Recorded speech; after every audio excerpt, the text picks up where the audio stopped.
So it's really important that we don't get charmed by technique. There's always a danger. It's really the goal is you need the water. Goal is you need to see the truth. And I should just briefly tell you, when we talk about the truth, we are not talking about anything, some exotic, mystical, mythical truth. On the relative level, there are two truths that you need to know. And on the ultimate level, another two. On the relative level, you need to know that all compounded things are impermanent. And by the way, you have to be careful. The word impermanence always seems to ring the bell of sadness and pessimism. Every time Buddhists talk about people seem to sort of get put off by Buddhists talking about impermanence at times. But impermanence is very, it can be really good thing. If you are having a really terrible time at the moment, thanks to impermanence, there's a chance that it will change. So when Buddhists talk about impermanence, it's got nothing to do with the bad or good. It's a fact. The second one on the relative level is that everything, as long as something is produced or something is perceived by emotion, it's a suffering. Now this one, I need to define this a little bit. I think the word emotion and the word suffering is maybe not the best word to translate the Buddhist term, sakche and dunghal.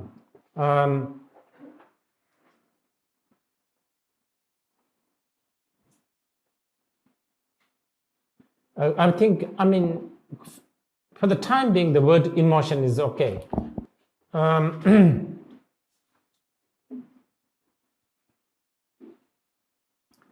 Basically,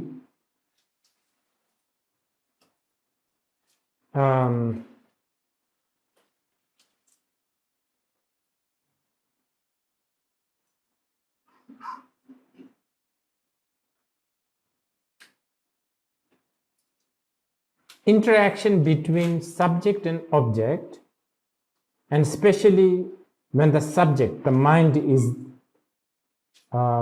is corrupted, defiled, not sound.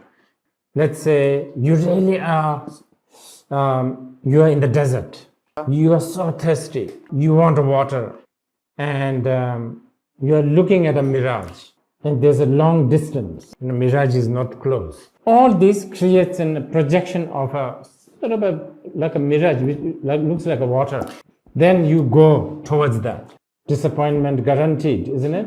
Because it doesn't exist. That's what we mean by Buddhists when they say all emotions are suffering. And also the word dukkha, suffering, the word dukkha is very big. Suffering is not doing the justice. What is suffering in Spanish? Sufrimiento. Is it similar to English? Yes. Sufrimiento? Yes. Sí. Okay. I think probably the Spanish word sufrimiento is referring to some sort of a pain, unpleasant sensation. The Sanskrit word dukkha is that, but not only that. Even your pleasure, bliss, is dukkha. Because they don't last. And they are time-bound. That's the main thing, time-bound. Anything that is time-bound, you cannot trust. There's an expiry date. And the worst is expiry date is not certain. It kind of says, it's going to expire. That's it. It's like death. Because definitely we are going to die. It would help if there is a sort of an expiry date. It will really help us do even the budgeting in our shopping. But that's never the case. Okay, so these two are two relative, on the relative level. And on the ultimate level, a little more complicated. All things have no inherently existing nature. We are talking about the Buddhist, shunyata, emptiness. They may appear like that, for instance, like this, just because it has 4 legs. And we happen to put all these glasses and bottles on that. And it's also on my right side. That helps also. Now, before you even enter here, if this was here, and if my butt is on it, then you will not think, oh, he's sitting on an interesting chair. This is how it is. Everything has so it proves that there is no such thing as an inherently existing table, inherently existing chair, so on and so forth. The 4th one is really difficult. Nirvana is beyond extreme. Nirvana is, this is a little difficult, but I'll give you some analogy. You are sleeping peacefully on your bed. You are in the smallest Airbnb, and in the end you dream, 500 elephants come, and they're running towards you. Then you are panicked, you shout, and then, next door somebody hear this and then come and bang, come to you and wake up. No more 500 elephants. Yes. Relief. Now, all along, you have never moved from your small Airbnb bed. That room doesn't even fit half the elephant, let alone 500 elephants. Since there has never been an elephant, a relief from waking up, relief from no more elephant is also lie. It's also illusion. This is kind of complicated, but this is important point in Buddhism. 500 elephant coming, samsara. No more 500 elephant, nirvana. Both are lie. That is the 4th one. Nirvana is beyond extreme. Nirvana is this small bed in the Airbnb. They will never moved. You are back to the square A, really nice. Okay, these are the truths. This is what you need to realize. So don't get charmed by technique to reach here. Many times the Zen masters have said, look at the moon, not to the finger that points to the moon. But fingers are very charming. It has nice rings and this, what do you call it? Pedicure? Yeah. Tienen pedicure, manicure. So it can be very, very charming. And for instance, how many Buddhists, when they value who is a good practitioner or not, usually among the Buddhists, this is how they value. Oh, he's a good practitioner because he sits long time. He's in retreat for a long time. That's how they measure. If a Buddhist, your friend, Buddhist who never meditates, who never really do retreat, but who understand Buddhism practically, who, if you have Buddhist friend, when they say goodbye or good night tonight, when they say good night, and they look at you in a very melancholic eye, because this Buddhist is thinking, this may be it. This may be the last time I'm seeing my friend. Because the impermanence has gone in his head. Sort of, Yeah, well, how will you judge? There's something gone wrong with this guy. And if you are having a really hard time, and then your Buddhist friend says, don't worry so much. Things might, change tomorrow. Genuinely, this says, it almost annoys you. Ordinary people want you to be involved. Yes, let's do something about this. So this is why don't get charmed by technique. This is what the great Kagyupa master said.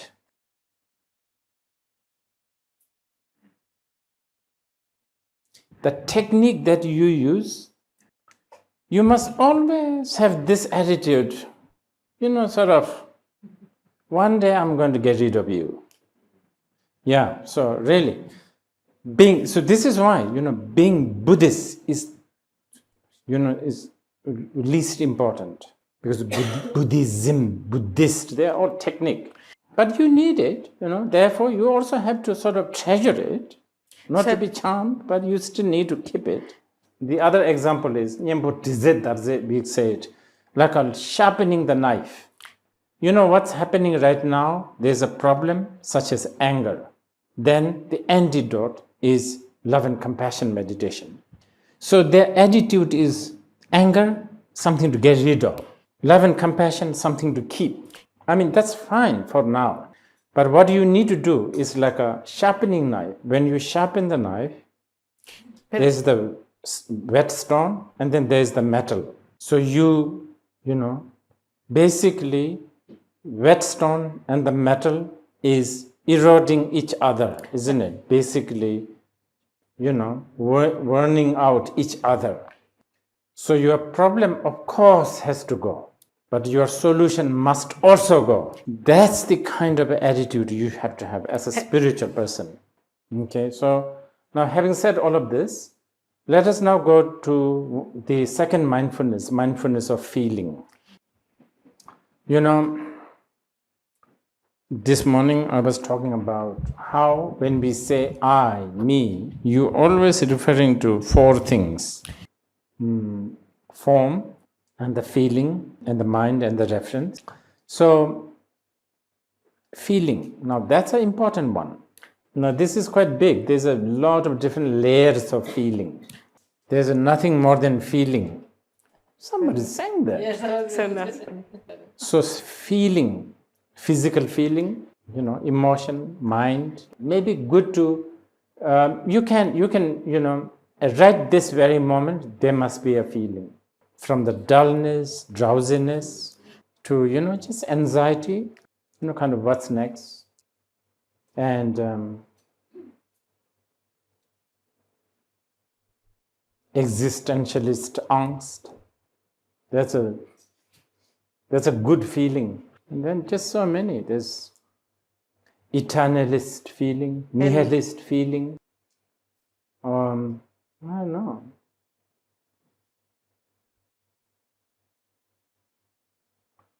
Basically, it's all struggling to prove self exists. That's what it is. Remember, I, four things. It helps you. It sort of really superficially helps you temporarily that you exist. I could always choose a cowboy shoes, but at the moment, this makes me feel that I exist. There's a reason why I choose this particular pattern. I wanted something Argentinian. I have to prove myself that I've been to Argentina. Stuff like this. It makes me feel exist.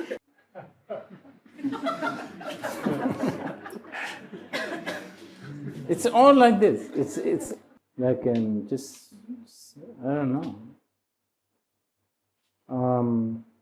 But at times, the fact that the self does not exist as how we imagine, that fact just leaks out. It exudes. The light of the non-existence of the self shines. No matter how much we try to cover it, it just leaks out. What to do? Then if you have not heard the selflessness teachings, then the first thing you want to do is you want to sort of, I don't know, to prove yourself that you exist. Call someone, and when the other person says, hi, you feel so good. Oh, actually, I must be here because the other person says hi. At this point, you even like it if the person really, is so rude at you. Because at the least, you exist. I think this is what people do, especially the teenagers. They cut themselves. They need to, the feeling that they just And then, just infinite feeling. And there's so many things we do. Values in the philosophical value, political value, moral value, all these it makes you feel that you exist. Our young people, for them, having a lot of thumbs up emoji is so important. Okay, so now we will do on feeling, but you can also combine this with the body form. So we will do feeling for maybe 4 minutes. And when the feeling comes, do not judge. That's the key. Don't try to avoid. If it is good feeling, also don't try to make it more. Just observe. And when you observe, of course, they go. If they go, you don't have to search for it. Okay, so let's do it.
Okay.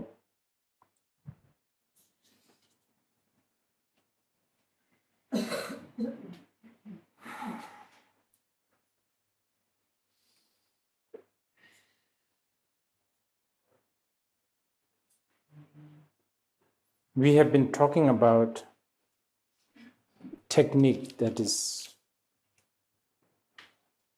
sort of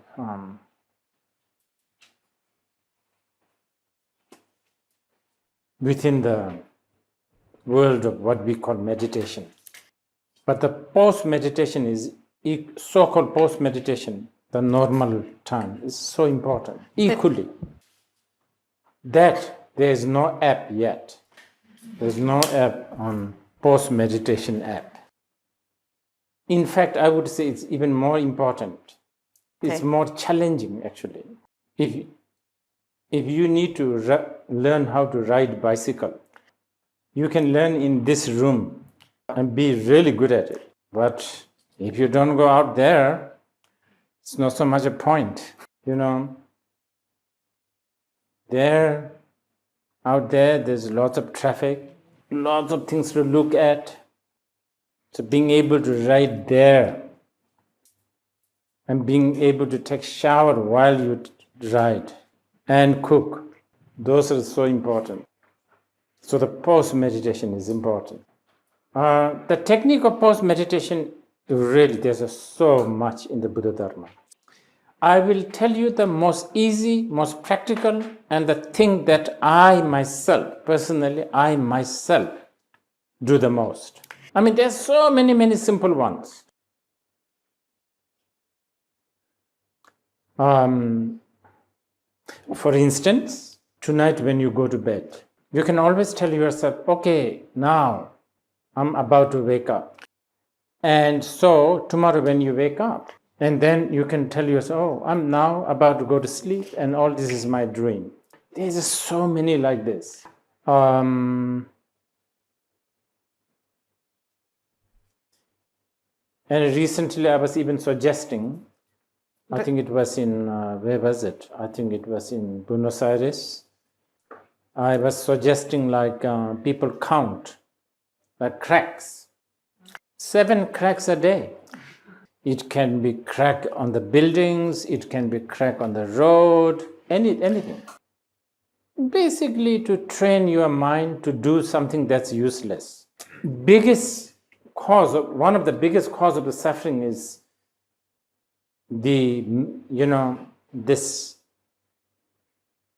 sort of quest to be useful. They even ask this question, what's the purpose of life? Needing a purpose, that ruined everything. It does, So actually, this is not only Buddhism, even, Taoism of China, they have this. These are some of the things that is dying now. If you go to place, ancient in India, ancient structures that you find in China or, like India, you will find this. Now you will find suddenly in the middle of nowhere, there's a gate. Nobody's even going in, through, there's nothing, it's just a gate. But modern people have no time for this now. Modern people love common sense. People who invest on common sense, they don't have much room for wisdom. Common sense is grandparents for ignorance. Anyway, I was going to share you what I do, what I like the most. Aspiration, prayer, so important. When you get up early in the morning, that's what I do. When I get up early in the morning, I do prayers. Today, in the course of the day, whatever I do, may it somehow become a cause and condition to benefit sentient beings, benefit others. And then, of course, just for a few minutes, and I forget.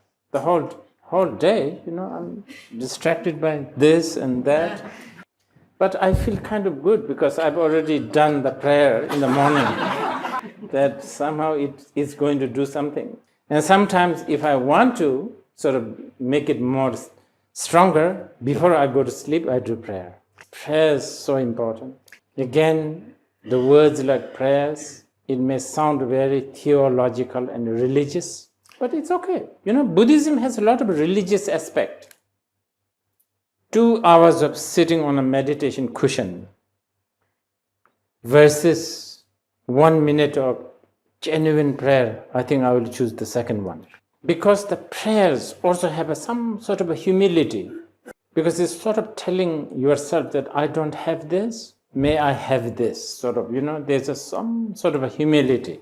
And especially if you are a Buddhist and you are following Mahayana path, then prayer is what we call aspiration bodhicitta. Application bodhicitta, in action sort of application bodhicitta. So I would, for me, aspiration.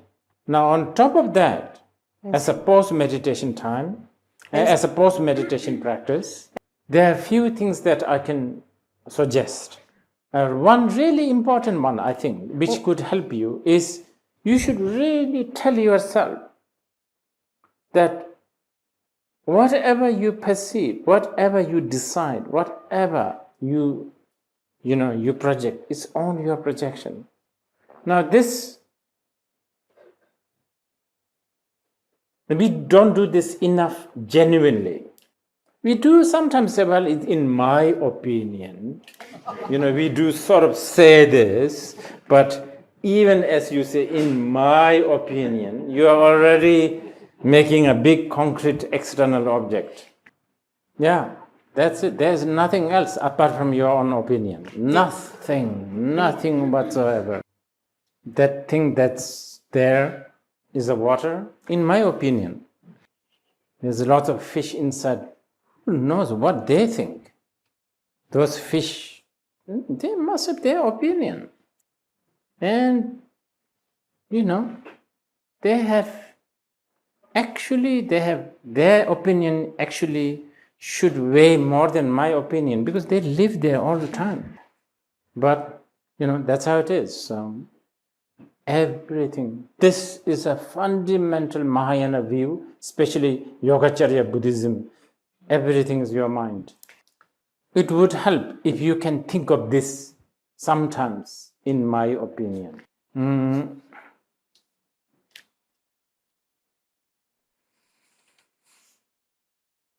Even your opinion is my opinion.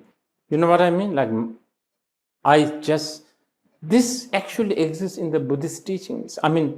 All the Buddhist sutra begins with, thus have I heard. Never Ananda said, he said this. He said, I have heard such and such. But he's quite smart. He always says, at one point, at one time, indicating that some other times he may have said other things. And then he's really smart. He says, in places called Rajgir. So he narrows down. And then there's a list of people who are there, usually. Normalmente. So-and-so bodhisattvas, so-and-so arhats, like big list. And if you pay attention, the list is very important. This guest list is so important. It usually comes in the bottom. In the list, there are nagas, ghosts, rakshasas, all these people who are not even human beings. Now, in their opinion, we don't even know how they must have heard the teachings of the Buddha. Sometimes, probably, I have prejudice, but, sometimes sometimes I think like this.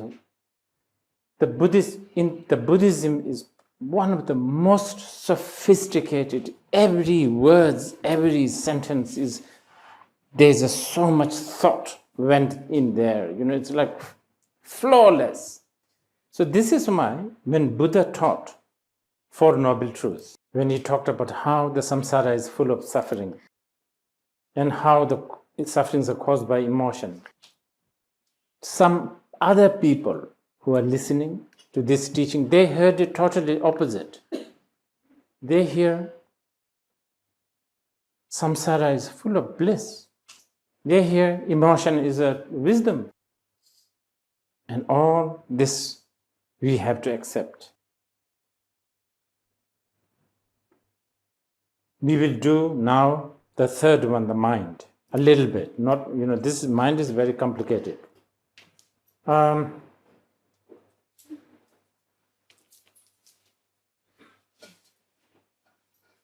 there's one standard one.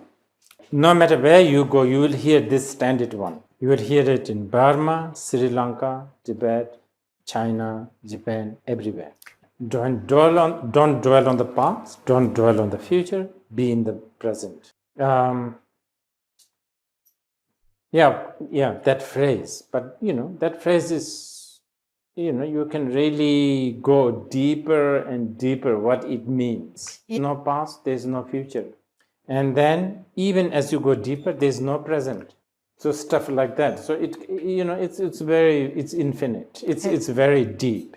But the technique itself is basically be in the moment. Because even in the mundane level, this is all you have. Past is gone. It's never going to come back. The future is not yet here. We don't know. We can never tell. We can sort of guess, but never tell. All you have is this. So what you need to do is be aware of whatever the thought that's happening. Okay, let's go back to the habit. Remember the train of habit? Okay, so this will happen. This is, okay, so when you meditate, okay, when you be in the present,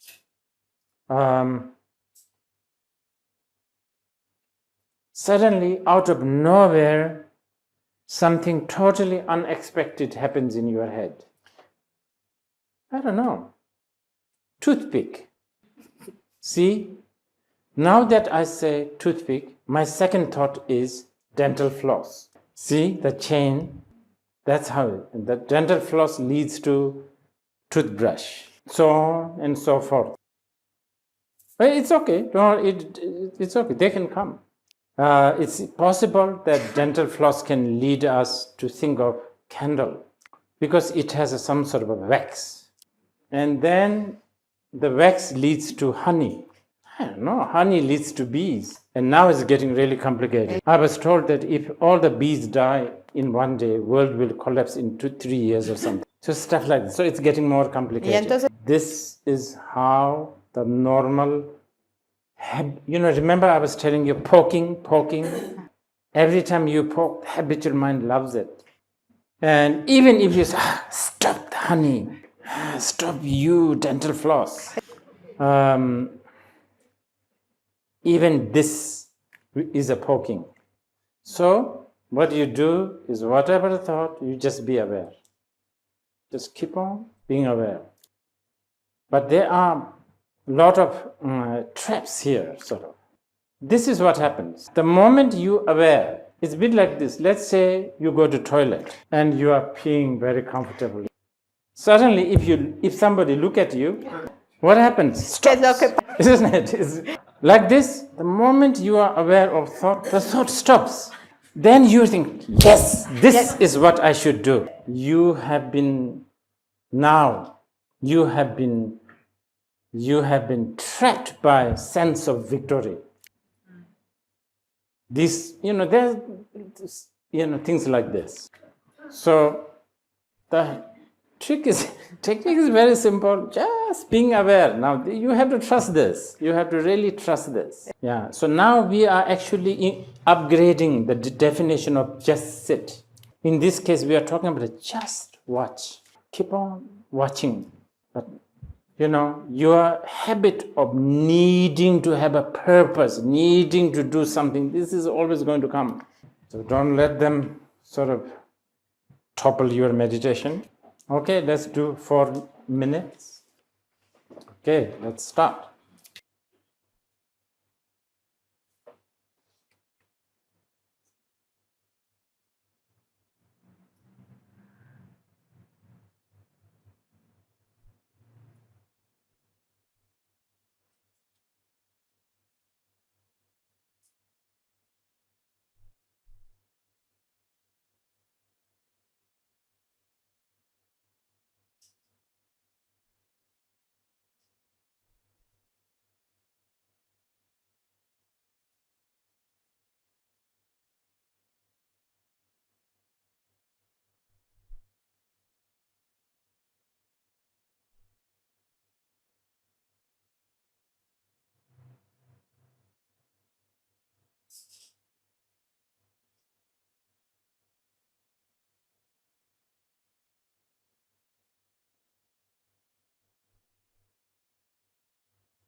Oh, okay.